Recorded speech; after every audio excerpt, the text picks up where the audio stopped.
தபேலா இசைக்கலைஞர் Zakir Hussein December 15ஆம் தேதி அன்னைக்கு சான் பிரான்சிஸ்கோல காலமானாரு. இதுக்கு நடுவுல சமூக ஊடகங்கள்ல பயனர்கள் அவருக்கு அஞ்சலி செலுத்திட்டு வராங்க. இது போன்ற ஒரு சூழல்ல பயனர்கள் ஒரு வீடியோவை பகிர்ந்து பாகிஸ்தான் பாடகர் மறைந்த நுஸ்ரத் ஃபதே அலி கானும் ஜாகிர் ஹுசேனும் இணைந்த இரட்டையர்கள் அப்படின்னு பதிவிட்டுட்டு வராங்க.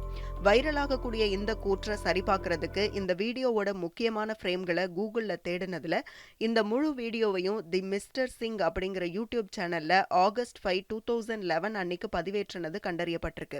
இந்த வீடியோவோட கூடிய விளக்கத்துல உஸ்தாத் தாரிகான், உஸ்தாத் நுஸ்ரத் ஃபதே அலி கான் இவங்க 2 பேரும் வாஷிங்டன் டிசில இசைய வாசிக்கிறாங்க அப்படின்னு குறிப்பிடப்பட்டிருந்துச்சு. இது மட்டும் இல்லாம வீடியோவோட தொடக்கத்துல நுஸ்ரத் ஃபதே அலி கான் தன்னோட வரக்கூடிய தபேலா கலைஞரை அறிமுகப்படுத்தி அவரை தாரிகான் அப்படின்னு அழைக்கிறத பார்க்க முடியுது. இந்த வீடியோவை இதே விளக்கத்தோட பல யூடியூப் சேனல்கள்ல பார்க்க முடியுது. இது குறித்த முக்கிய வார்த்தைகளை தேடும் போது தாரிகானோட பல படங்கள் கிடைச்சது. அவருக்கும் ஜாகிர் ஹுசேனோட தோற்றத்துக்கும் சில ஒற்றுமைகள் இருந்துச்சு. ஆனா கூர்ந்து கவனிக்கும் போது வித்தியாசம் தெளிவா தெரியும். கீழே கொடுக்கப்பட்டிருக்கக்கூடிய படத்தொகுப்புல இந்த வேறுபாட்டை தெளிவா காணலாம். விஸ்வாஸ் நியூஸ் விசாரிச்சு இந்த கூற்று போலியானது அப்படின்னு கண்டறிஞ்சிருக்காங்க. வீடியோல காணப்படக்கூடிய தபேலா வாசிக்கிறவரு ஜாகிர் ஹுசேன் இல்ல, உஸ்தாத் தாரிகான் அப்படின்னு கண்டறியப்பட்டிருக்கு.